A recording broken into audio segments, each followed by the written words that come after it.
हे बघ, मला सोडवण्यासाठी माझे बाबा 10 काय 20 कोटी देतील तुला. जा ना तू इथून. अमृता, अमृता, अमृता,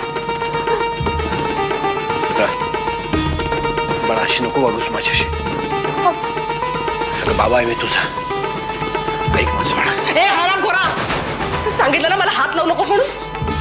तू जा इथून, नाहीतर मी तुकेन तुझ्या तोंडावर. अमृता, बस झाला तुझा तमाशा. मिस्टर किल्लेदार, प्लीज, ती एका वेगळ्या मनस्थितीतून जाते याचं भान ठेवा. कसं ठेवू भान? माझी मुलगी माझ्याच तोंडावर थुंकण्याची भाषा करते. हो, ती अशीच बोलणार, अशीच वागणार. मी गुन्हेगार आहे तिचा, अपराधी आहे. काय बोलताय? आता जर कोणी तिच्या हातात बंदूक दिली तर सगळ्याच्या सगळ्या गोळ्या माझ्या छाताडात घालेल. इतकी संतापली ती. तुम्ही जरा शांत व्हा. तुम्ही चला माझ्या बरोबर. का वागते अमृता अशी? काही लपवताय का तुम्ही? अरे, तुला जो प्रश्न पडलाय तोच मला आणि नरसिंहाला पडलाय. आता थोड्या वेळापूर्वी नरसिंह तिच्या खोलीत गेला होता, त्याच्याशी सुद्धा अशीच वागली. काय? आता तूच सांग, काय लावायचा या सगळ्याचा अर्थ? मी काही कळेनासच झालंय आत्या. त्या माणसांनी आपल्या अमृतताईला खूप त्रास दिला असेल ना? हो रे, त्रास तर दिलाच असणार. या असल्या माणसांकडनं काय अपेक्षा करायची? त्यांचीच तर भीती बसली आहे ना तिच्या मनात. ती भीती एकदा गेली ना की मग होईल आपली अमृताताई पाहिल्यासारखी. अहो, नुसती भीतीच घालवायची आहे ना? मी घालवतो ना. कारण पहिला मी घाबरायचो ना तेव्हा आपली अमृताताई मला गोष्ट सांगायची, सुपरमॅनची. पटापटा बोला, काय झाले ते? माझा जीव जाईल नाही तर. आता मिस्टर किल्लेदार, आता तुम्हाला मी जे काही सांगणार आहे ते ऐकायला तुम्हाला तुमचं मन खंबीर करावंच लागेल. म्हणजे किडनॅपरनी अमृतावर बलात्कार केलाय. आणि तारुण्याच्या उंबरठ्यावरती तिच्यावर हा प्रसंग ओढवलाय.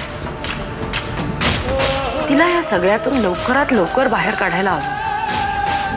आत्याजी, खूप थंडी वाजते ग. कशी थंडी माहितीये? अंधाराची खूप भीती वाटत असली ना की हातपाय कसे गार पडतात, तशी थंडी. घरात शंढासारखा बसून होतो तेव्हा अमृताला सोडवण्यासाठी तूच पुढाकार घेतलास.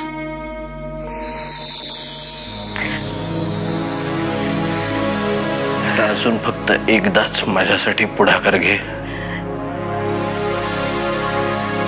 आणि अमृताच्या समक्ष बंदुकीच्या सगळ्याच्या सगळ्या गोळ्या माझ्या छाताडात घाल.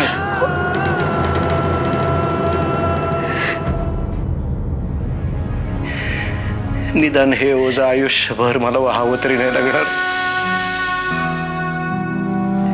संपून जाईल एका क्षणात सगळं. माझं ऐकशील का बाळा? आज तू आधी शांत झोप. उद्या सकाळी उठलीस की बघ, सगळं जग तुला नव्यानेच दिसायला लागेल. एक नवाच आनंद घेऊन. कारण आपल्याला जर अमृताला या सगळ्यातून बाहेर काढायचं असेल तर आधी आपण यातून बाहेर आलो पाहिजे. यासाठी तुला तिची खऱ्या अर्थानं आई व्हावं लागेल जानकी. आणि त्यासाठी मला तुमची मदत लागेल. माझ्याकडून तू आता कुठल्याही प्रकारची अपेक्षा करू नकोस. तिची आई बनून तिला धीर देण्यासाठी मला तुमच्या आधाराची गरज आहे. मला आता जाऊन तिची माफी मागायची. खूप बोलायचंय मला. आता नको, उगीच तिला काही. आता नाही तर कधीच नाही जानकी. मला माझे नालायक तोंड घेऊन गेलंच पाहिजे आत्ताच्या आत्ता.